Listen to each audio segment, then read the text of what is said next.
అందరికీ Sabbath shalom. పరమ తండ్రి మీకు స్తోత్రములు, పరమ తండ్రి మీకు స్తోత్రములు, పరమ తండ్రి మీకు స్తోత్రములు. అందరు బాగున్నారా? మరి సిద్ధపాటు గత వారం మనము పస్కా సిద్ధపాటు కూటములు కలిగి ఉన్నాము. పరమ తండ్రి సిద్ధపాటు కూటములో మనల్ని బలపరిచాడు. అదేవిధంగా దాదాపుగా 1.5 మంత్ నుంచి కూడా అనేకమైన ఉపదేశాలు పస్కా సిద్ధపాటు మనం వింటూనే వచ్చాము. మేము ఉపదేశించడమే కాదు, మాకు మేము ఉపదేశించుకుంటూ మరి మేము కూడా సిద్ధపాటు కలిగి మీకు ఉపదేశిస్తూ వచ్చాము. ఈ దినమున మరి చదవబడిన లేఖన భాగం చూసుకుందాము. చదవబడిన లేఖన భాగంలో ఆదికాండము 7వ అధ్యాయము 12వ వచనం.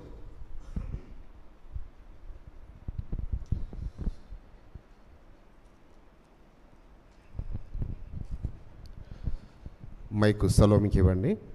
ఈ లేఖనం చదివిన తర్వాత మెసేజ్ విషయమై ప్రార్థన చేస్తాను. ఆదికాండము 7వ అధ్యాయం, ఈ ఒక్క వచనం మాత్రం నేను చదువుతాను, తర్వాత మీరు చదివి నాకు సహకరించండి. 7వ అధ్యాయము 12వ వచనం. Genesis 7th chapter 12th verse. 40 పగళ్ళును 40 రాత్రులను ప్రచండ వర్షము భూమి మీద కురిసెను. 40 పగళ్ళు 40 రాత్రులు. ప్రార్థన. మహాప్రేమగల మా తండ్రి, పరలోకమందున్న మా నాయన, ఆకాశంను భూమిని అందులో ఉన్న సమస్తమును సృష్టించిన మా సృష్టికర్త యెహోవాలో మీ యొక్క ఘనమైన పరిశుద్ధమైన నామమును బట్టి మీకు స్తోత్రాలు చెల్లించుకున్నాం తండ్రి. గడిచిన వారమంతా మీ యొక్క రెక్కల చాటున భద్రపరుచుకొని మరి ఒక వారంలోకి మమ్మల్ని ప్రవేశపెట్టి సంఘంగా సమాజంగా కూడుకొని మిమ్మల్ని స్తుతించి ఆరాధించుటకు మీరు ఇచ్చిన గొప్ప తరుణాన్ని బట్టి మీకు స్తోత్రాలు చెల్లించుకున్నాం నైనా. ఇటు దినాన్ని చూడలేని బిడ్డలు ఎంతోమంది ఉంటున్నారు నైనా. అయినప్పటికీ మమ్మల్ని సజీవ లెక్కలో ఉంచి తండ్రి అయ్యా మీ సన్నిధిలో అయ్యా మీ యొక్క విశ్రాంతి దినమును ఆచరించే గొప్ప ధన్యతను మాకు అనుగ్రహించిన విధానం బట్టి మీకు స్తోత్రాలు చెల్లించుకున్నాం తండ్రి. ఏమిచ్చి మీ రుణం తీర్చుకోగలం నైనా. అయ్యా పాటల ద్వారా, అయ్యా ఆరాధన ద్వారా, అయ్యా స్తుతుల ద్వారా మీరు మా మధ్యలో ఉండి నడిపించిన విధానం బట్టి మీకు స్తోత్రాలు చెల్లించుకున్నాం తండ్రి. అయ్యా ఇప్పుడు అయ్యా మీ దాసులు అయ్యా జనార్దన్ బావని తండ్రి అయ్యా వాక్యం నిమిత్తము తండ్రి అయ్యా నిలబెట్టి ఉంటుండగా తండ్రి ఆ బిడ్డ ద్వారా మాకు కావలసినమైనటువంటి ఆత్మీయమైన ఆహారాన్ని అయ్యా మాకు అందింపజేయమని అయ్యా అటు ఈ వాక్యాన్ని మా హృదయంలో భద్రపరుచుకొని దాని ప్రకారం మేము జీవించి నడుచుకుంటకు మీరే మాకు సాయం ఇచ్చేయమని మీకు స్తోత్రాలు చెల్లించుకుంటూ ముందున్న సమయమంతా మీ చేతులకు అప్పగించుకుంటూ మా కొరికి ప్రాణం పెట్టి తిరిగి రానయ్యున్న మా రక్షకుడి విమోచకుడైన యెహోషువ మెస్సియా అతి పరిశుద్ధమైన ఘనమైన నామములో స్తుతించి ప్రార్థించి అడిగి వేడుకుంటున్నాం తండ్రి. ఆమేన్. థ్యాంక్ యూ అమ్మా సలోమి, థ్యాంక్ యూ. మరి ఈ లేఖన భాగాన్ని బట్టి మీరు జలప్రళయం గురించి ఏమన్నా ఉపదేశిస్తున్నాడా అన్న, లేక దేని గురించి అని మీరు రకరకాల ఆలోచనలు మీలో మీ మదిలో ఉండుంటాయి. అయితే ఈరోజు నేను ఉపదేశించేది మాత్రం ఒక స్పెషల్ టాపిక్గా 40 అనే సంఖ్యను గురించి. 40 అనే సంఖ్య. సో ఈ శ్రేష్ఠ గ్రంథములో మనము అనేకమైన మరి నంబర్స్కు ప్రాముఖ్యత కలదు. ప్రతి సంఖ్యకు 7 సంఖ్యకు ఏ విధంగా విలువనిచ్చాడో పరలోకపు తండ్రి, మిగతా అనేకమైన సంఖ్యలకు కూడా నంబర్స్ కూడా ఆయన ఒక విలువనిచ్చాడు. మరి మీరు ఒకసారి ధ్యానించుకుంటూ ఉండండి 40 అనే సంఖ్య మీద. పరిశుద్ధ గ్రంథంలో ఏ సంఘటనలు ఆయన ఈ భూమి మీద జరిపించాడు. సో 40 దేనికి మరి ఏ విధంగా మనకు ఈ యొక్క పస్కాకు ముందు ఈ నంబరు ద్వారా మనమేమి మరి బోధించబడుతున్నాము, ఉపదేశించబడుతున్నాము, మనము చూసుకుందాము కొన్ని మాటలు. సో ఈ సృష్టిలో మరి సృష్టిని కలుగజేసిన సృష్టికర్త నీతిమంతుని ఒక్కరినే కనుగొన్నాడు, నోవాహు గారిని. ఆ నోవాహు గారికి తెలియపరుస్తున్నాడు, అయ్యా ఇంకొక 7 దినములైన తర్వాత నేను ప్రచండ వర్షము భూమి మీద కురిపించబోతున్నాను. ఎన్ని రోజులు? 40 రాత్రులు 40 పగళ్ళు. పరలోకపు తండ్రి ఏది మాట్లాడినా స్పష్టంగా చెప్తాడు. 40 days అంటే ఒక్కొక్కరు రకరకాలుగా అర్థం చేసుకుంటారని 40 nights 40 days అంటే పగలుకు 12 గంటలు ఉన్నాయి కదా అని యోహాను సువార్తలో మనకు రాయబడి ఉంటుంది. అనగా 40 into 24 hours. సో మనం చూస్తుంటాము కొన్ని వర్షాలు మనకు మరి ఒక వరుసగా ఒక 2 గంటలు 3 గంటలు 4 గంటల వర్షం పడితే ఏ విధంగా ఉంటుందో, కానీ 120 సంవత్సరాలు మరి నీతిమంతుడైన నోవాహు ద్వారా ఈ భూ ప్రపంచమునకు రాబోయే ఉగ్రత గురించి, ఒక తీర్పుని గురించి ప్రకటించి, మరి ఆయనతో పాటు ఇంకొకరు మెతూషెల గారు కూడా మరి ప్రజలను ఆయన వైపు తిప్పడానికి కొరకు, ఆయన ధర్మం వైపు తిప్పడానికి కొరకు, ఆయన మార్గములు నడిపింపజేయడానికి కొరకు నోవాహు గారు ప్రకటింపచేస్తే సో 8 మంది మాత్రమే రక్షింపబడ్డారని ఈ మాటనే పేతురు పత్రికలో పేతురు భక్తుడు రాస్తుంటుంటాడు. సో ఆ 8 మంది మరి బాప్తిసమునకు సాదృశ్యంగా ఉన్నది అని, వారు బాప్తిసము పొందుకున్న దానికి అనగా ఆ నీటిలో నుంచి వారు కాపాడబడ్డారని మరి పేతురు గారు మాట్లాడుతుంటారు.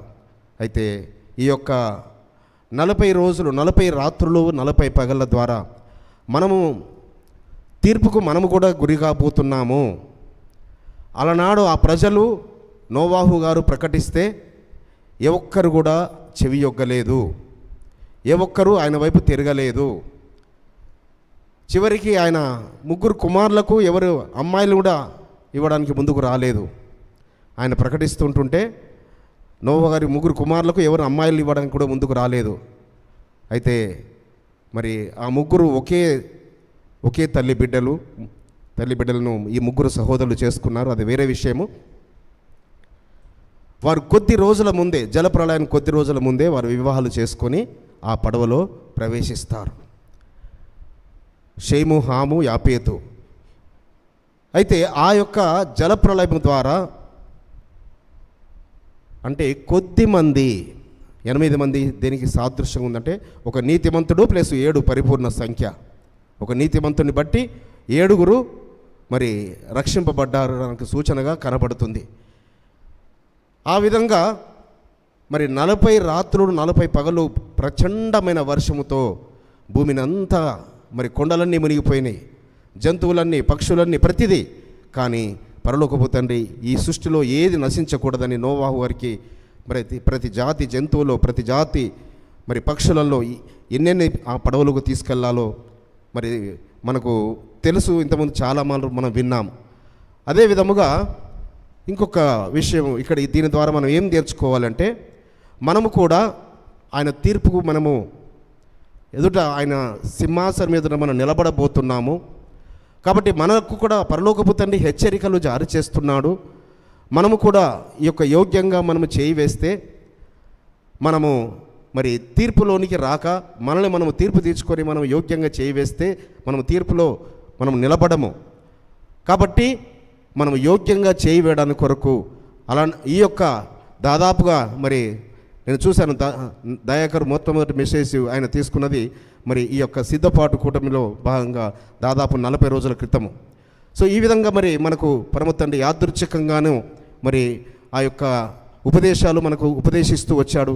అయితే ఈ యొక్క ఉపదేశాలు దేనికి? మనల్ని మనము సరి చేసుకొని మనము యోగ్యంగా చేయివేసి మనము ఆశీర్వాదము పొందుకోవాలని, దీవెనలు పొందుకోవాలని, ఆశీర్వాదములు స్వతంత్రించుకోవాలని, మేళ్ల చేత తృప్తిపరచబడాలని, మనం స్వస్థత పొందుకోవాలని పరమ తండ్రి యొక్క ప్రణాళిక. యోగ్యంగా చేయడం అంటే మనం స్వస్థపరచబడాలని. అయితే ఈ యొక్క 40 అయిన సంఖ్య మీద కొన్ని మనం ఉపదేశాలు, మనము కొన్ని ఆత్మీయ సత్యాలు నేర్చుకుందాం. నిర్గమకాండము 24వ అధ్యాయము 18వ వచనం. నిర్గమకాండము 24వ అధ్యాయము 18వ వచనం. అప్పుడు మోషే ఆ మేఘములో ప్రవేశించి కొండ మీదకి ఎక్కెను. మోషే ఆ కొండ మీద రేయింబవళ్ళు 40 దినములుండెను. సో ఎవరికి ఆ యొక్క సీనాయి పర్వతం మీదకి మోషే గారు వెళ్ళినప్పుడు, మొట్టమొదటిసారి వెళ్ళినప్పుడు ఆయన ఎన్ని రోజులు అక్కడ ఉన్నాడని రాయబడింది? 40 రాత్రులు 40 పగళ్ళు. అయితే మోషే గారు ఈ 40 రాత్రులు 40 పగళ్ళు వెళ్ళడానికి ముందుగా ఆయన జీవితంలో అనేకమైన సంఘటనలు జరిగాయి. ఆయన 18వ ఏటనే ఐగుప్తు నుంచి పారిపోయాడు. మరి ఒక 40 సంవత్సరాలు రాజుగా కూషు దేశంలో రాజ్య పరిపాలన చేశాడు. తర్వాత పెళ్లి చేసుకొని మరి రఘుయేలు కుమార్తెని పెళ్లి చేసుకొని ఆ యొక్క వాళ్ళ మామ యొక్క మంద కాయుచుండగా ఆ యొక్క హోరేబు కొండపైన ఆ అగ్ని పొదలో పరమతండ్రి దర్శించి, ఇక్కడ ఒక సత్యం కూడా అక్కడ మనం తెలుసుకోవాలి, నీ చెప్పులు విడువుము అంటాడు. చాలామంది మరి చెప్పులు వేసుకొని మందిరాలకు వెళుతుంటుంటారు. సో మనం ఎక్కడైతే నిలబడతామో, ఎక్కడైతే ప్రార్థన చేస్తామో ఆ స్థలము పవిత్రంగా మనము చెప్పులు తీసివేసి మనం ప్రార్థన చేయాలి. సో మరి ఓకే, నేను షూస్ వేసుకొని ఉపదేశించే సేవకుల గురించి నేను మాట్లాడదలుచుకోలేదు. మరి మనము మందిరానికి వచ్చినప్పుడు ఒక సహోదరుడు చెప్పాడు మనకు, మన చెప్పులు ఏ విధంగా అక్కడ ఎంత డిసిప్లిన్గా పెడుతున్నామో అని. మరొక్కసారి మీకు జ్ఞాపకం చేస్తున్నాను, మందిరంలోకి వచ్చిన వారము చెప్పులు జాగ్రత్తగా పెట్టుకోవాలని ఒక ఆత్మీయ సత్యం కూడా మీకు నేను తెలియపరుస్తున్నాను. కాబట్టి అక్కడ మోషే గారిని నీ చెప్పులు వదులుము అని చెప్పాడు, ఆ అగ్ని పొదలో ఆయనను దర్శించి. సో ఆ విధంగా అక్కడి నుంచి మరి నా ప్రజలను నువ్వు విడిపించి విమోచించి నువ్వు తీసుకొని రావాలి, ఈ కొండ మీద మళ్ళీ నేను నిన్ను దర్శిస్తాను. సో ఎన్ని రోజులు అక్కడ మోషే గారు వెళ్ళారు? 40 రోజులు, 40 రాత్రులు, 40 పగళ్ళు. ఆ ఐగుప్తు నుంచి వారు విమోచించబడిన తర్వాత, ఆ ఎర్ర సముద్రము దాటిన తర్వాత, సో ఆ యొక్క సీనాయి పర్వతము పైన ఆయన 40 రాత్రులు 40 అంటే ఈ 40 రాత్రులు 40 పగళ్ళు ఆయనతో సహవాసం చేయడానికి కొరకు ఆయన అనేకమైన శ్రమల గుండా వెళ్ళాడు. ఐగుప్తు నుంచి పారిపోవడమే కాదు, అక్కడ ఒక రాజుగా మరి 40 సంవత్సరాల పరిపాలన చేయడమే కాదు, ఒక 10 సంవత్సరాలు రఘుయేలు ద్వారా చెరసాలలో ఉంచబడమే కాదు, మరి ఒక మేలు పొందుకొని పెళ్లి చేసుకొని 2 కుమారులను తీసుకొని మరి ఐగుప్తుకు వచ్చాడు ఆయన. సో అనేకమైన శ్రమల గుండా వెళ్ళాడు, పరీక్షల గుండా వెళ్ళాడు, దీవించబడ్డాడు, ఆశీర్వదించబడి వెళ్ళాడు. మరియు ఆ యొక్క ఎలోహిం చేతి కర్ర పట్టుకొని వచ్చాడు, ఆ కర్ర ద్వారా అనేకమైన అద్భుతాలు చేశాడు. మరి ఇజ్రాయేలును పాలుతీల దేశము నడిపించడానికి ఆయన నాయకుడుగా ఎన్నిక చేయబడినాడు. సో ఎన్నిక చేయబడిన నాయకుడు ఆ యొక్క సీనాయి పర్వతం మీదకి దేని గురించి వెళ్ళాడు? ఆయనతో సహవాసము. ఆ 40 రాత్రులు దేనికి సాదృశ్యంగా ఉంది పరిశుద్ధులారా? పరలోకపు తండ్రితో సహవాసము. సో దాన్ని ఆయన ఏ విధంగా ఉన్నాడు? ఉపవాసం అంటేనే అర్థం ఇంతకుముందు నేను చెప్పినట్టున్నాను. అంటే మనము తినకుండా ఉండడము, వాసము అంటే సహవాసము చేయడం. అంటే తినకుండా ఉండడము, వాసం అంటే సహవాసము. ఎవరితో? ఉపవాసం ఉండి సృష్టికర్తతో సహవాసము. ఆయన 40 రోజులు 40 రాత్రులు 40 ఆయనకు ఆకలి దప్పులు ఏవీ లేవు. సో ఆయన సహవాసం చేశాడు కాబట్టి కోర్స్ ఆయన మొదటిసారి వచ్చినప్పుడు వారు ఆ యొక్క బంగారు దూడం చేసుకున్నారు. ఆ రాతి పలకలను ఆయన పగలగొట్టాడు. మొట్టమొదటిసారి ఈ రాతి పలకలను మోషే గారు తయారు చేసుకొని వెళ్ళారా, లేక పరలోకపు తండ్రి తయారు చేశాడా? మొదటిసారి వెళ్ళినప్పుడు పరలోకపు తండ్రి ఆ 2 రాతి పలకలను ఆయన చెక్కి వాటిపైన రాతలు రాసిచ్చాడు. రెండవసారి వెళ్ళినప్పుడు మోషే గారు చెక్కుకొని, అంటే ఆ మొదటిసారి 40 రోజులు 40 రాత్రులు 40 పగళ్ళు ఏ విధంగా అయితే ఆయనతో సహవాసం చేశాడో, ఈయన ఒక ఉన్నతుడుగా పరిపూర్ణతలోకి వెళ్ళాడు, ఒక శ్రేష్ఠుడుగా ఎదిగాడు. అంటే పరలోకపు తండ్రి ఎలాంటి మహిమనిచ్చాడు ఈయనకు? ఆ రాతి పలకలను, ఆ మందసములో ఉండబోయే ఆ రాతి పలకలను చెక్కే భాగ్యమును ధన్యతను మోషే గారు పొందుకున్నారు. సో ఆయనతో సహవాసం చేయడం వలన ఆయన ముఖం ఏ విధంగా ప్రకాశించిందట? ఆయన మరి మొదటిసారి వచ్చినప్పుడైతే ఆయన కోపంతో వారు ఆ ప్రజలను చూసి ఆ రాతి పలకలను పగలగొట్టినట్టుగా మనం చూసాము, ఆజ్ఞలు గల పలకలను. కానీ రెండవసారి వచ్చినప్పుడు ఆయన ఏ విధంగా మరి ఆయన ముఖం ప్రకాశించిందట? నిర్గమకాండము 34వ అధ్యాయము 29-30 వచనాలు. నిర్గమకాండము 34వ అధ్యాయము 29-30 వచనాలు. మోషే సీనాయి కొండ దిగుచుండగా శాసనములు గల ఆ రెండు పలకలు మోషే చేతిలో ఉండెను. అతడు ఆ కొండ దిగుచుండగా ఆయన అతనితో మాట్లాడుచున్నప్పుడు తన ముఖ చర్మము ప్రకాశించిన సంగతి మోషేకు తెలిసి ఉండలేదు. హల్లెలూయా. ఆయన ముఖము ప్రకాశిస్తున్నదని, ఆయన చర్మమంతా ప్రకాశిస్తున్నదని ఆ సంగతి, ఆ విషయము మోషే గారు గ్రహించలేదు. కానీ ఎవరు?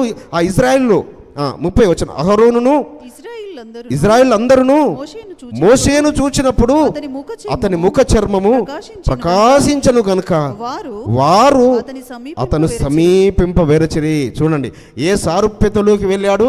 40 రోజులు ఆయనతో గడిపాడు. 40 రోజులు ఆయనతో సహవాసం చేశాడు.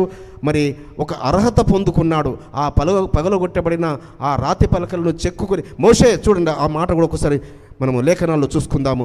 నిర్గమకాండం 32:15లో, నిర్గమకాండం 32:15 వచనంలో, మోషే శాసనములు గల 2 పలకలను చేత పట్టుకొని కొండ దిగి వచ్చెను. ఆ పలకలు ఇరుప్రక్కలను వ్రాయబడినవి. అవి ఈ ప్రక్కను ఆ ప్రక్కను వ్రాయబడి ఉండెను. ఆ పలకలు ఎలోహిం చేసినవి. ఆ పలకల మీద చెక్కబడిన వ్రాత ఎలోహిం చేవ్రాత. సో మొదటిసారి ఆయన తీసుకుని వచ్చిన ఆ 2 రాతి పలకలు ఆయన పరలోకపు తండ్రి తయారు చేసిన రాతి పలకలు. సో వాటి యొక్క రూపమంతా, వాటి నిర్మాణమంతా, వాటంతా ఆయన చూశారు మోషే గారు. సో వాటిపైన ఆయన చేవ్రాత రాశాడు. మరి రెండవసారి మళ్ళీ ఆయన వెళ్ళినప్పుడు 34వ అధ్యాయం 1వ వచనం, నిర్గమకాండము 34 1వ వచనం. మరియు యెహోవా మోషేతో మొదటి పలకల వంటి మరి రెండు రాతి పలకలను చెక్కుము. నీవు పగులగొట్టిన మొదటి పలక మీదనున్న వాక్యములను నేను ఈ పలకల మీద రాసేదను. హల్లెలూయా, హల్లెలూయా. కానీ ఈ రెండవసారి ఆయన మరి వచ్చిన తర్వాత ఏ విధముగా ఆయన రూపాంతరము చెందాడంటే, ఆయన హృదయమైన పలకల మీద రాసుకున్న వ్యక్తి. అందుకే ఇజ్రాయేలుతో అంటాడు, ఓ ఇజ్రాయేలీయులారా, ఓ ఇజ్రాయేలీయులారా, ఓ సున్నతి కలిగిన వారలా, సున్నతి కలిగి ఉందని మీరు అహంకారంతో గర్వంతో ఉండకండి. మీ హృదయాలకు సున్నతి చేసుకోండి. మీ హృదయమైన పలకల మీద రాసుకోండి. ఈ మాటలను, ఈ ధర్మమును మీ హృదయమైన పలకల మీద రాసుకోండి పరిశుద్ధులారా అని ఇజ్రాయేలుకు ఆయన హెచ్చరిస్తున్నాడు. ఇజ్రాయేల్కి ఎప్పుడు హెచ్చరిస్తుంటాడు? వారు ఆయన మాట వినక పరమ తండ్రి మీద తిరుగుబాటు చేస్తున్నప్పుడు అనేక మార్లు తిరుగుబాటు చేశారు. కానీ మోషే గారు ఏ విధంగా రూపాంతరం చెందాడు? ఏ విధమైన ఉన్నతమైన స్థితిలోకి ఆయన వెళ్ళాడంటే, ఎలాంటి క్షమాపణ బుద్ధి కలిగి ఉన్నాడంటే, ఆయన ఆ పాలు తేనెలు ప్రవహించే దేశము చేరుతానని ఆయనకు చేరడం అని ఆయనకు తెలుసు. చేరడానికి ఆయన అనుమతించడం లేదని ఆయనకు తెలుసు. అయినప్పటికీ ఇజ్రాయేల్ ప్రజలు పాపము చేస్తే వారి పక్షాన ఆయన అడ్డుపడతాడు. అయ్యా, నీవు వారిని కనుక క్షమించకపోతే నా పేరును జీవగ్రంథం నుంచి తీసివేయి. వారిని కనుక క్షమించకపోతే నా పేరును జీవగ్రంథంలో నుంచి తీసివేయి. పరలోకపు తండ్రి ఎలాంటి ఉన్నతమైన స్థితిలో ఉన్న ఆయన హృదయాన్ని చూసి, ఉన్నతమైన భావాలను చూసి, ఆయన పరిశుద్ధతను చూసి ఆయనను కొండ మీదకి ఒక్కరినే ఆయన రప్పించుకున్నాడు. ఆ ఒక్కడితోనే ఆయన ముఖాముఖిగా మాట్లాడాడు. ఆ ఒక్కడితోనే సహవాసం చేశాడు. 40 రోజులు సృష్టికర్తతో సహవాసం చేసే భాగ్యము ఒకసారి కాదు పరిశుద్ధులారా, 2 మార్లు. సో మరి మనము ఏ విధంగా సహవాసము కలిగి ఉన్నాము ఆయనతో? మనం ఏ విధమైన సహవాసం అనుదినము మనం ఆయనతో కలిగి ఉన్నాము? ఏ విధమైన ప్రార్థనా జీవితాలను కలిగి ఉన్నాము? ఏ విధమైన పరిశుద్ధతను మనం కలిగి ఉన్నాము? ఏ విధమైన మనము ఆ యొక్క క్షమాపణ మనం కలిగి ఉన్నాము? కాబట్టి పరిశుద్ధులారా, మరి ఈ యొక్క పండుగకు సిద్ధపడుచున్న మనము ఆ యొక్క మోషే గారు 40 రాత్రులు 40 పగళ్ళు ఆయన సన్నిధిలో గడిపి, ఆయన ఉపవాసంలో ఉండి ఆయనతో సహవాసం చేసి ఆయనను చూసి భయపడ్డారట. అహరోను ఇజ్రాయేలు ఆయన దగ్గరికి వెళ్ళడానికి భయపడ్డారట. ఎందుకు? ఆయన ముఖము ఆ విధంగా ప్రకాశిస్తుంది. మనము కూడా ఉపవాసంలో ఉన్నప్పుడు పరిశుద్ధులారా, ఉపవాసం ఉన్నప్పుడు మన ముఖాలు కూడా ప్రకాశిస్తుంటుంటాయి. మనం ఆయనతో సహవాసం చేస్తే మనం ఆయనతో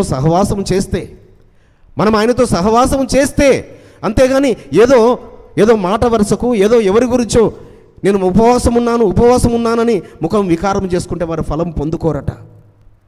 వారి ఫలము ఆల్రెడీ ఆ ఫలమే అన్నట్టు వారికి, ఓహో అయ్యో ఉపవాసం ఉన్నావా, అదేనట వాళ్ళు పొందుకునే ఫలం.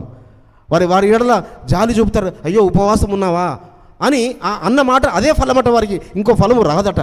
కాబట్టి ఉపవాసం ఉన్నప్పుడు మనం ఏ విధంగా ఉండాలి?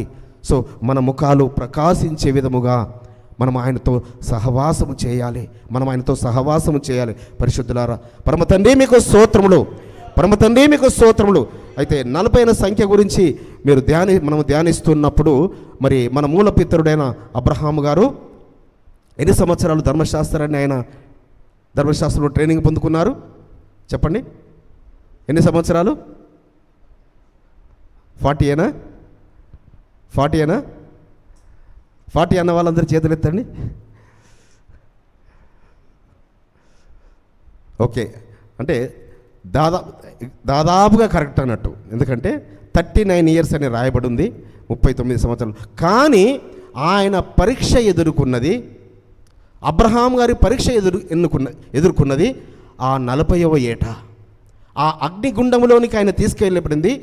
అనగా ధర్మశాస్త్రం ఆయన నేర్చుకోవడం ఆరంభించింది మొదలుకొని 40వ సంవత్సరం, అంటే 10వ ఏట ఆయన నేర్చుకోవడము ఆరంభించాడు.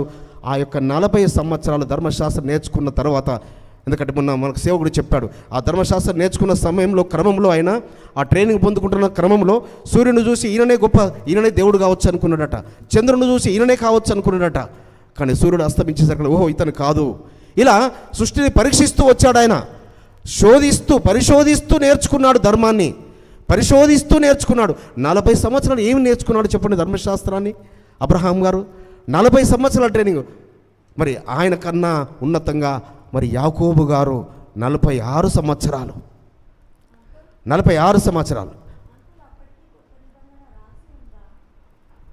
క్వశ్చన్స్ తర్వాత సో అప్పటికి కొత్త నిబంధన లేదు. కాబట్టి ఇక్కడ ఆయన ఆ ధర్మశాస్త్రాన్ని నేర్చుకున్నారు. ధర్మశాస్త్రము షేము గుడారములో అబ్రహాం గారు నేర్చుకున్నది మొదలుపెట్టింది 10వ ఏట. సో 39 సంవత్సరాలు ధర్మశాస్త్రం నేర్చుకున్నాడు. 40 సంవత్సరాల ముగింపులో ఆయన ఆ అగ్ని పరీక్షను, ఆ అగ్నిగుండమును ఎదుర్కొన్నాడు. ఆ అగ్నిగుండంలో నుంచి ఆయన ఏ విధంగా కాపాడబడ్డాడో అదేవిధంగా ఇంకొక 40 కూడా మరి ఇస్సాకు గారు మ్యారేజ్ ఆయన చేసుకున్నది 40వ ఏట. అదేవిధంగా ఇంకొక సత్యము మనం తెలుసుకోవాలంటే కూడా యాకోబు గారు నిద్రించినప్పుడు ఆయన యొక్క పార్థివ దేహమును ఆ యొక్క ఐగుప్తు వైద్యులు ఎన్ని రోజులు సిద్ధపరిచారట? 40 రోజులు సిద్ధపరిచారు. సో అంటే ఐగుప్తుల యొక్క ఆ యొక్క నాలెడ్జ్, ఆ టెక్నాలజీ చాలా ఉన్నతమైంది అన్నట్టు. అందుకే వాళ్ళు మమ్మీస్ అని కొన్ని వేల సంవత్సరాల నుంచి కూడా, అంటే పరిశుద్ధ గ్రంథంలోని విషయాలను అన్యులు కూడా నేర్చుకున్నారు, అన్యులు కూడా అనుసరిస్తున్నారు కొన్ని. సో ఆ అన్ని ఆచారాలు మరి మన మధ్యలో ఉంటున్నాయా మనం చూసుకోవాలి. అన్ని ఆచారాలు లేకుండా పరిశుద్ధ గ్రంథంలో ఉన్న విధంగా ఏ విధంగా ఈ 40 అనే సంఖ్య మీద మనము కొన్ని విషయాలు మనము ఇంకా ధ్యానించుకుంటూ ముందుకు వెళుదాం. సంఖ్యాకాండము 13వ అధ్యాయము, ముందుగా నిర్గమకాండం చూసుకుందాం. నిర్గమకాండం 16వ అధ్యాయం 35 వచనం, 16:35. ఇజ్రాయేలీలు నివసింపవలసిన దేశమునకు తాము వచ్చు 40 ఏండ్లు మన్నానే తినుచుండిరి. వారు కనాను దేశపు పొలిమేరలు చేరు వరకు మన్నాను తినిరి. సో ఇజ్రాయేలీలు ఈ యొక్క 40 సంవత్సరాల యాత్రలో వారు పంటలు పండించలేదు, వారు కష్టము చేయలేదు. వారికి ఏంటి? ఎవ్రీడే ప్రతిరోజు దూతలు తినే ఆహారము సంసిద్ధంగా, వారికి దూతలు తినే ఆహారము.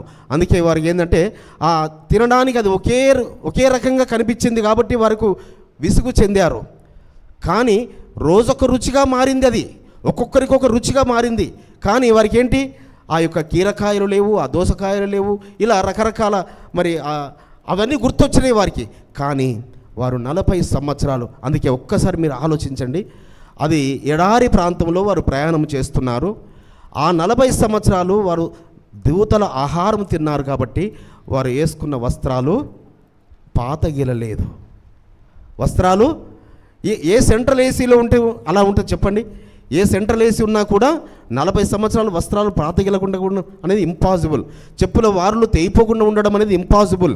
సో అనగా ఆ ప్రతి ఒక్కరికి పరలోకపు తండ్రి ఆయన దూతలు కాపలా ఉంచి నడిపిస్తున్నాడు వారికి దూతల ఆహారము పెడుతున్నారు వారికి ఆయన. సో ఆ దూతలు తినే అందుకే వారికి ఏ జబ్బులు లేవు, ఏ అనారోగ్యత లేదు, ఏ వైద్యులు అవసరం లేదు వారికి, ఏ మందులు అవసరం లేదు వారికి. సో వారు అంటే వారి దగ్గర చెమట అనేది లేదు, వారికి చెమట అనేది లేదు. సో అనగా వారికి ఏ విధంగా మరి ఆ శ్రేష్టమైన దూతలు తినే ఆహారాన్ని పెడుతూ వచ్చాడు పరమ తండ్రి. సో వారికి ఏ కష్టము లేదు, ఏ శ్రమ లేదు. వారి ఓన్లీ కాలి నడక నడవడము, మరి అదేవిధంగా వారికి మరి పగలు మేఘస్తంభంలో, రాత్రి అగ్నిస్తంభంలో వారికి ఏ వ్యాధి కలగకుండా శ్రేష్టమైన ఆహారాన్ని 40 సంవత్సరాలు పెడుతూ వచ్చాడు. ఎందుకు 40 సంవత్సరాలు? మామూలుగా అయితే ఐగుప్తు నుంచి ఇజ్రాయిల్కు ప్రయాణం కాలినడకన వెళ్తే 40 డేస్ జర్నీ, కంటిన్యూగా వెళితే 40 డేస్. కానీ ఎందుకు ఈ 40 డేస్ జర్నీని ఆయన 40 సంవత్సరాలుగా మార్చాడు? ఎందుకు మార్చాడు? చూడండి, సంఖ్యాకాండము 13వ అధ్యాయము 25వ వచనం. సంఖ్యాకాండము 13:25. వారు 40 దినములు ఆ దేశమును సంచరించి చూచి తిరిగి వచ్చిరి. చాలము. ఎవరు? ఈ యొక్క ఒక్కొక్క గోత్రము ఒకరి చొప్పున 12 మందిని మోషే గారు ఆ యొక్క కానాను దేశానికి పంపిస్తారు. అయ్యా, ఆ కానాను దేశం ఎలా ఉందో మీరు వేగి చూసి రండి అని అంటే, సో వారందరూ ఏం చేశారు? 10 మంది, అందులో 10 మంది రాంగ్ ఇన్ఫర్మేషన్ ఇచ్చారు. దాన్ని బట్టి వారు ఇచ్చిన ఇన్ఫర్మేషన్ బట్టి వీళ్ళందరూ భయపడిపోయారు, ఇజ్రాయేల్ అందరూ భయపడిపోయారు. సో ఓన్లీ ఇద్దరే మాత్రమే, యెహోషువ, కాలేబు మాత్రమే సరి అయిన ఇన్ఫర్మేషన్ ఇచ్చారు. సరైన ఇన్ఫర్మేషన్ ఇచ్చిన వారిని రాళ్లతో కొట్టి చంపాలని చూశారు తప్ప వారు లోబడలేదు. అందుకే వారిని ఏం చేశాడట? ఆ చూసిన లెక్కను బట్టి ఆ 40 రోజులు వారు ఆ కానాను దేశము సంచరించి వచ్చి రాంగ్ ఇన్ఫర్మేషన్, తప్పుడు సమాచారము అందించి ఇజ్రాయిల్ ప్రజలను భీతి కలగజేశారు. వారు అయ్యా మేము వెనుక వెళ్ళిపోతాము, మోషే మమ్మల్ని ఎందుకు తీసుకొచ్చావు ఇక్కడికి, మేము వెనుక వెళ్ళిపోతాం. ఎన్ని అద్భుతాలు చూసిన తర్వాత, ఎన్ని ఆశ్చర్యాలు చూసిన తర్వాత ఈ మాటలు అంటున్నారు వారు. ఎన్ని ఆశ్చర్యాలు చూసిన తర్వాత ఐగుప్తులో 10 తెగుళ్ళ ద్వారా వీరు ఏ తెగులు వీరిని బాధించలేదు. ఐగుప్తు జ్యేష్ఠులందరూ సంహరించబడ్డారు. ఆ యొక్క ఎర్ర సముద్రంలో వీరు చక్కగా ఆరణ్యాలను నడుస్తూ వచ్చారు. పగలు మేఘస్తంభం కనబడుతూనే ఉంది, రాత్రి అగ్నిస్తంభం కనబడుతూనే ఉంది. వారికి దేవదూతల ఆహారము తింటూనే ఉన్నారు. అయినప్పటికీ కూడా వారిచ్చిన ఇన్ఫర్మేషన్ బట్టి, ఆ తప్పుడు సమాచారాన్ని బట్టి మోషే గారి మీద తిరుగుబాటు చేశారు. యెహోషువ, కాలేబులను రాళ్లతో కొట్టి చంపాలని చూశారు. అందుగురించే వారికి దోష శిక్షనట. 14వ అధ్యాయం, సంఖ్యాకాండము 14వ అధ్యాయము 33-34 వచనాలు. మీ శవములు ఈ అరణ్యములో క్షేమగు వరకు మీ పిల్లలు ఈ అరణ్యములో 40 ఏండ్లు తిరుగులాడుచు మీ వ్యభిచార శిక్షను భరించెదరు. మీరు ఆ దేశమును సంచరించి చూచిన 40 దినముల లెక్క ప్రకారము దినమునకు 1 సంవత్సరము చొప్పున 40 సంవత్సరములు మీ దోష శిక్షను భరించి నేను మిమ్మును రోసివేసినట్టు తెలుసుకుందరు. హల్లెలూయా. ఏమంటున్నాడు? ఓ ఇజ్రాయేలులారా, నేను మిమ్మల్ని ఇంతగా మీకు వెన్నంటి ఉండి, నేను ఇంతగా మిమ్మల్ని ఆదరిస్తూ, ఇంతగా బలపరుస్తూ, ఇంత శ్రేష్టమైన ధర్మశాస్త్రం ఇచ్చి, ఇన్ని శ్రేష్టమైన ఈవులనిచ్చి, ఆ యొక్క ఐగుప్తు కొలిమిలో నుంచి, ఇబ్బంది కొలిమిలో నుంచి మిమ్మల్ని విడిపించి పాలు తేనెలు ప్రవహించే దేశాన్ని నేను నడిపిస్తుంటుంటే మీరు తిరుగుబాటు చేశారు. చూడండి, మీరు నాపైన తిరుగుబాటు చేశారు. ఆ హోరేబు కొండ దగ్గర ఆ బంగారు దూడతో నన్ను బాధ పెట్టారు. అదేవిధంగా ఈ యొక్క తప్పుడు సమాచారం ద్వారా మోషే గారి మీదకి తిరుగుబాటు చేస్తున్నారు. ఆ నీతిమంతులైన యెహోషువ, కాలేబులను చంపాలని చూస్తున్నారు. అందుగురించే మీరు 40 రోజులు మీరు తిరిగిన దాన్ని బట్టి దినమునకొక్క సంవత్సరము చొప్పున 40 సంవత్సరాలు మిమ్మల్ని అరణ్యములోనే తిరుగులాడజేస్తాను. మళ్ళీ మీ పిల్లలు పెద్దవారు అవ్వాలి, మీ పిల్లలు తిరగాలి. మీరందరూ అనగా ఆ బయలుదేరిన ఆ 6 లక్షల కాల్బలంలో అందుకే ఎందరు చేరారని చెప్తుంటాం మనము. బయలుదేరిన 6 లక్షల మందిలో 2 మాత్రమే చేరారు, యెహోషువ కాలేబు గారు.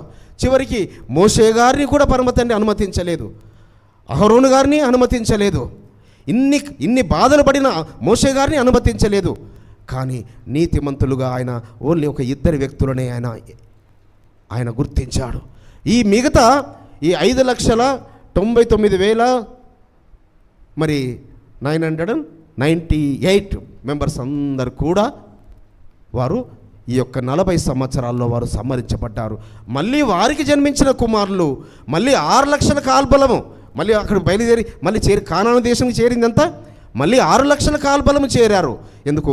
వారి యొక్క పిల్లలు ఆ అరణ్యంలో వారి యొక్క సంతానము మళ్ళీ వచ్చి వారు చేరారు. కాబట్టి ఈ యొక్క 40 రోజులకు శిక్షగా ఆ 40 రోజులు వారు తిరిగి తప్పుడు సమాచారాన్ని ఇచ్చిందని బట్టి 40 సంవత్సరాలు వారి దోష శిక్ష, వారి పాప శిక్ష భరించేటట్టుగా ఆ అరణ్యంలో వారిని తిప్పుతూ వచ్చాడు.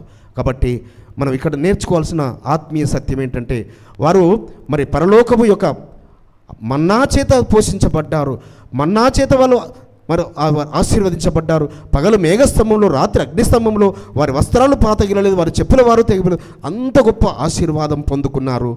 అది పరలోకపు యొక్క దీవెనలు పొందుకున్నారనేది ఒక సత్యమైతే, రెండవ సత్యమైంది వారు తిరుగుబాటు చేయడం వల్ల మళ్ళీ దోష శిక్ష భరించవలసి వచ్చింది. వారు చేసుకున్న దోషం అంటే వారు చేసిన దోషమే.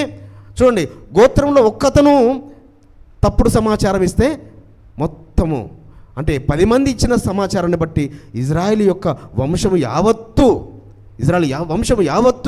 శిక్షను భరించాల్సి వచ్చింది. కాబట్టి పరిశుద్ధులారా, మనం కుటుంబ యజమానురాలైన మరి మీరు కూడా ఒక్కసారి పరీక్షించుకోండి. నా కుటుంబానికి, నా వంశానికి నేను ఆశీర్వాదము దీవెనలు స్వతంత్రించి పెట్టే వారిగా ఉన్నానా, లేక ఆయన వాక్కు మీద తిరుగుబాటు చేసి మరి నా సంతానమునకు, నా వంశమునకు మరి ఆశీర్వాదములు కోల్పోయే విధంగా ఉన్నానా అని మనం పరీక్షించుకుందాము. కాబట్టి తిరుగుబాటు అనేది మరి సోదె చెప్పిన దాంతో సమానం అనేది సమూయేలు గ్రంథంలో చెబుతుంటుంటాడు. మనం తిరుగుబాటు చేయకూడదు. మరి ఆయన యొక్క పరలోకం యొక్క ఆశీర్వాదములు మనము స్వతంత్రించుకోవాలి. సుమా పరమ తండ్రి మీకు స్తోత్రములు. ఇక కొత్త నిబంధనలు కొన్ని విషయాలు చూసుకుందాము. యాషోవ మెస్సే వారు మరి ఆ యొక్క బాప్తిసం పొందిన తర్వాత మరి ఉపవాసం ఉండి ఎన్ని రోజులు ఉపవాసం ఉన్నాడని మనకు తెలుసు? 40 రోజులు. హల్లెలూయా. మార్కు సువార్త 1వ అధ్యాయము 13వ వచనం. మార్కు సువార్త 1వ అధ్యాయం 13వ వచనం. ఆయన సాతాను చేత శోధింపబడుచు అరణ్యములో 40 దినములు అడవి మృగములతో కూడా ఉండెను. మరియు యెహోవాదూతలు ఆయనకు పరిచర్య చేయుచుండిరి. హల్లెలూయా. సో ఆయన బాప్తిసం పొందుకున్న తర్వాత మరి ఆయన అరణ్యములో 40 రోజులు ఆయన ఉపవాసం ఉంటూ వచ్చాడు. 40 రోజులు ఉపవాసం ఉంటూ వచ్చాడు. సో 40 రోజులు మరి ఇది చాలామందికి అది ఏమనుకుంటారంటే, మనం కూడా బాప్తిసం పొందుకున్న తర్వాత మనం కూడా 40 రోజులు ఉపవాసం ఉండాలని కొందరు అడుగుతుంటారు. మనకు కూడా అలాంటి శోధనలు వస్తాయా అని కొందరు అడుగుతుంటుంటారు. మనకు కూడా యాషోవ మెస్సే వారికి శోధనలు అవును పరిశుద్ధులారా, శోధనలు వస్తాయి. మనం బాప్తిసం పొందుకున్న శోధన వస్తాయి. ఎందుకు వస్తాయి? హఠాత్తుగా వచ్చి, మొక్కుబడిగా వచ్చి బాప్తిసం తీసుకొని పరిశుద్ధంగా ఉండడానికి ప్రయత్నిస్తే కాదు. పరిశుద్ధ జీవితాన్ని ఆరంభించి పరిశుద్ధతలోనికి నడిచి మారు మనసు పొందుకొని నూతన జన్మ అనుభవంలోనికి నడిచి అప్పుడు యోగ్యముగా సిద్ధపడి బాప్తిజం తీసుకోవాలి. బాప్తిజం అంటే ఏదో హఠాత్తుగా తీసుకునేది కాదు, ఏదో వెంటనే తీసుకునేది కాదు. సో సిద్ధపాటు కలిగి ఉండాలి.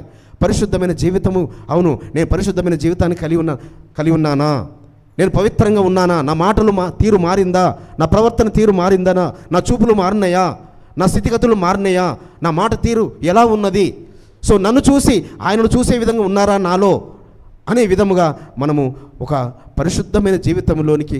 ఎందుకంటే సో అంతకాలము గుళ్ళలకు వెళ్ళి ప్రసాదం తీసుకుంటారు, బాప్తిసం తీసుకోగానే ప్రసాదం తీసుకోవద్దని అని భయంతో సో మరి శ్రమలు వస్తాయి. కానీ ముందుగానే ఆ ప్రసాదాలకు దూరంగా ఉండాలి. నువ్వు వాటికి ఆ చోట్లకు వెళ్ళడానికి దూరంగా ఉండాలి. బాప్తిసం తీసుకుని చాలామంది ఏమనుకుంటారంటే, నాకు ఇంకా కొంత సమయం, నేను బాప్తిసం ఇంకా కొంత కాలాన్ని తీసుకుంటాను, బాప్తిసం తీసుకునే వారికి ఇవన్నీ తీసుకోవచ్చు అనుకుంటారు. కాదు సుమా, ఎప్పుడైతే నీ హృదయంలో కార్యము జరిగిందో, ఎప్పుడైతే నీ హృదయంలో ఆయననే రక్షకుడు, ఆయననే విమోచకుడు నువ్వు ఒప్పుకున్నావో, ఎప్పుడైతే నీవు ఆయనను నమ్మావో, ఎప్పుడైతే నువ్వు విశ్వసించావో, అవును ఆయన నా కొరకే బలియాగమయ్యాడని నమ్మావో, అప్పుడే నువ్వు పరిశుద్ధురాలవు, పరిశుద్ధుడివి సుమా, నువ్వు ఆయన సొత్తు సుమా. సో కాబట్టి ఈ కార్యము నీలో, నీ హృదయంలో జరిగింపజేసింది ఆ పరలోకపు తండ్రి. ఆయన పరిశుద్ధాత్మ ద్వారా నీ హృదయంలో కార్యము జరిగించాడు. కాబట్టి అప్పుడే నువ్వు పరిశుద్ధుడివి, పరిశుద్ధురాలు అవ్వడానికి ఆ యొక్క స్థితిగతుల్లో వెళుతున్నావంటే నువ్వు అప్పుడే బాప్తిస్వానికి ఎలిజిబుల్ నువ్వు. కాబట్టి కొందరేమో పరిశుద్ధత లేకుండా త్వరపడి వెళ్ళి బాప్తిసం తీసుకుంటారు, కొందరు పరిశుద్ధమైన జీవితాన్ని ఆరంభించిన తర్వాత కూడా ఏమో నాకేమన్నా ఇంకా కీడొస్తుందేమో అని భయపడుతూ వెనకంజ వేస్తారు. కాదు సుమా, నువ్వు బాప్తిసం పొందుకుంటే పరిశుద్ధాత్మ సహాయం నీకు కలిగి ఉంటావు, పరిశుద్ధాత్మ సహాయం నీకు ఉంటుంది. బాప్తిసం పొందుకుంటే ఎవరి చేత మనం నడిపించబడతాము? పరిశుద్ధాత్మ చేత నడిపించబడతాం, పరిశుద్ధాత్మ చేత నింపబడతాము. కాబట్టి ఇక్కడ యాషోవ మెస్సేవారు ఎందుకు అది జరిగించాడంటే, ఓ పరిశుద్ధులారా, ఇలాంటి శ్రమలు మీకు వస్తాయి, ఇలాంటి శోధనలు మీకు వస్తాయి, ఆ శోధనలు మనము జయించాలి. శోధనలు జయించినాచో భాగ్యవంతుడవు, శోధనలు జయించినాచో భాగ్యవంతుడవు, జీవ కిరీటం పొందువేళ ఎంత సంతోషం, జీవ కిరీటం పొందువేళ ఎంత సంతోషం, సోలిపోవలదు మనసా, సోలిపోవలదు, సోలిపోవలదు మనసా, సోలిపోవలదు, నిన్ను గని పిలచిన తండ్రి విడచిపోతాడా, నిన్ను గని పిలచిన తండ్రి విడచిపోతాడా,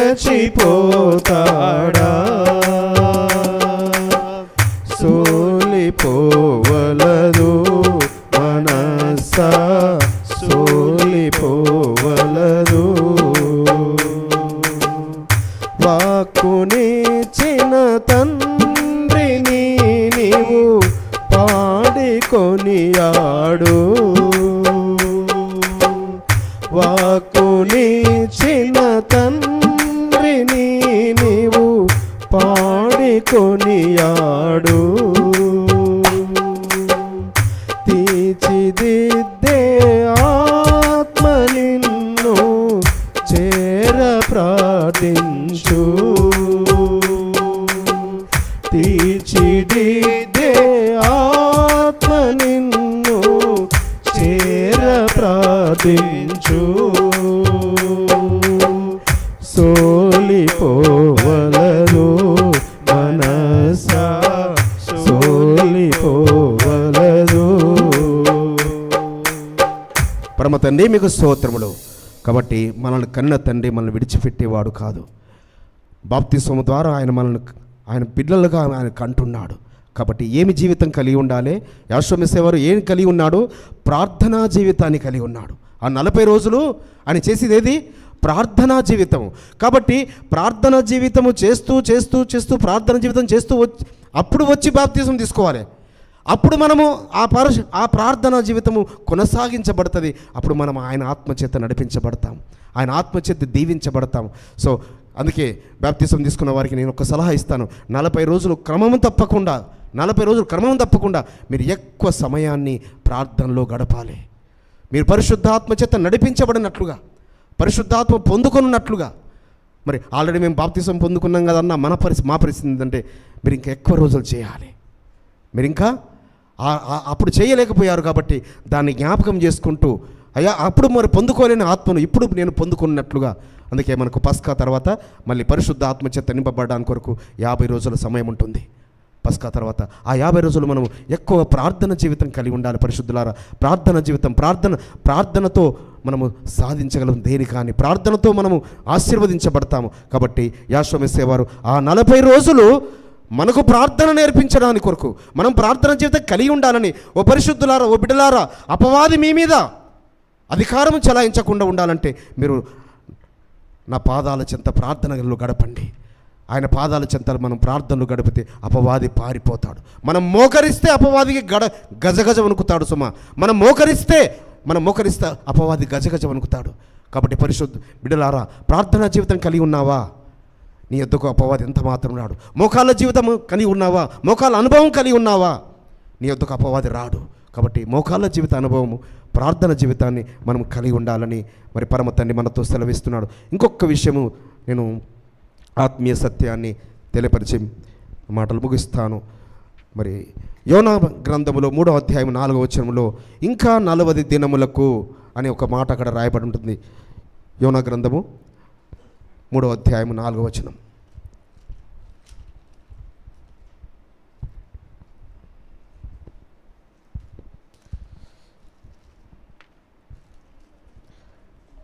మైకం యోనా గ్రంథము 3వ అధ్యాయం 4వ వచనము. యోనా ఆ పట్టణములో ఒక దిన ప్రయాణమంత దూరము సంచరించుచు ఇక 40 దినములకు నినీవే పట్టణము నాశనమగునని ప్రకటన చేయగా, సో అక్కడ సిద్ధపాటుకు సమయాన్ని ఇస్తున్నాడు. నినీవే పట్టణస్థులకు ఒక తీర్పు రాబోతుంది. మీ పట్టణం మీరంతా నాశనం కాబోతుంది అని మరి నీనేవ పట్టణం అంతా తిరిగి యోనా గారు ఆయన ప్రకటన చేస్తూ వచ్చారు. అందుకే సృష్టిలో ఒక అన్యజనులమైన పట్టణమైన నీనేవ పట్టణము అన్యజన పట్టణము. ఒక అన్యజనులు ఆయన యొక్క ప్రవక్త యొక్క మాటలు విని ఆయన వైపు తిరిగిన సందర్భము ఈ యొక్క శ్రేష్టమైన గ్రంథంలో మొట్టమొదటి సందర్భము సుమా ఇది. అన్యజనులు, నీనేవ పట్టణస్థులు అందరూ అన్యజనులు. సో ఆ యొక్క యోనా ప్రకటన విని 40 రోజుల ముందే వాళ్ళు 3 రోజులు కఠిన ఉపవాసం ఉండి ఆ యొక్క శిక్షను తప్పించుకున్నారు. కాబట్టి మనం కూడా మరి సిద్ధపాటు కలిగి ఉండాలి. ప్రతిదానికి సిద్ధపాటు కలిగి ఉండాలి. సో పెళ్ళిళ్ళు చేసుకునేవారు కూడా వారు సిద్ధపాటు కలిగి ఉండాలి. ఆ విధంగా మరి ముందుగానే ప్రార్థన జీవితము, సో వారు కాబోయే వరుడు వధువు గురించి యవనస్తులు ఆ విధమైన సిద్ధపాటు కలిగి ఉండాలి. మీకు శ్రేష్ఠురాలైన అమ్మాయి కావాలంటే నువ్వు మోకాళ్ళ జీవితం కలిగి ఉండాలి. శ్రేష్ఠుడైన అబ్బాయి నీ జీవితంలో కావాలంటే ప్రార్థన జీవితం సిద్ధపాటు కలిగి ఉండాలి. చివరిగా అపొస్తలుల కార్యము 1వ అధ్యాయం 3వ వచనంలో ఆయన మరి యాషువ ఆ మహిమలో ఉండి ఆ 40 రోజులు సంచరిస్తూ అని ఆయన రాజ్యమును గురించి, నీతిని గురించి ప్రకటిస్తూ వచ్చాడు. అపొస్తలుల కార్యము 1వ అధ్యాయం 3వ వచనంలో. కాబట్టి చదవమ్మా. ఆయన శ్రమపడిన తరువాత 40 దినముల వరకు వారి కగుపడుచు ఎలోహిం రాజ్యమును గురించి బోధించుచు అనేక ప్రమాణములను చూపి కాబట్టి యాషోవ మెస్సీయ వారు ఆయన మహిమలో ఉండి 40 రోజులు మళ్ళీ ఆ యొక్క రాజ్య సువార్తను ప్రకటిస్తూ వచ్చాడు. సో కాబట్టి పరిశుద్ధులారా, మనం కూడా ప్రతిదానికి ఏదైనా మనం సాధించుకోవాలంటే, ఏదైనా పొందుకోవాలంటే ఆ 40 రోజులు మరి ఆ యొక్క ఆత్మీయ సత్యాలు, ఆ 40 రోజులు మన ప్రార్థన జీవితము, 40 రోజులు పోరాట జీవితము, మనం 40 రోజులు పరీక్ష మనం ఎదుర్కొంటాము.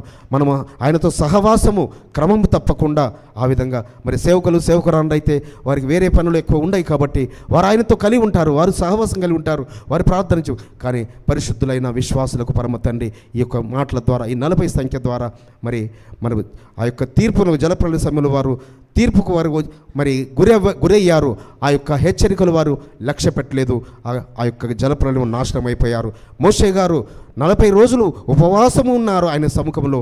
ఆయన ముఖము ప్రకాశిస్తూ వచ్చింది. మనం ఉపవాసం ఉన్నప్పుడు కూడా ప్రకాశిస్తుంది. అయితే వారు తిరుగుబాటు చేశారు, వారి దోష శిక్షను భరించారు. వారికి మన్నా చేత వారిని పరమ తండ్రి పోషిస్తూ వచ్చాడు. శోధనలో మనం జయించినప్పుడు, శోధనలో మనం ఎదుర్కొన్నప్పుడు మనం జీవ కిరీటం పొందుకుందాం. సిద్ధపాటు కలిగి నీనేవ పట్టణస్థులు శిక్షను తప్పించుకున్నారు.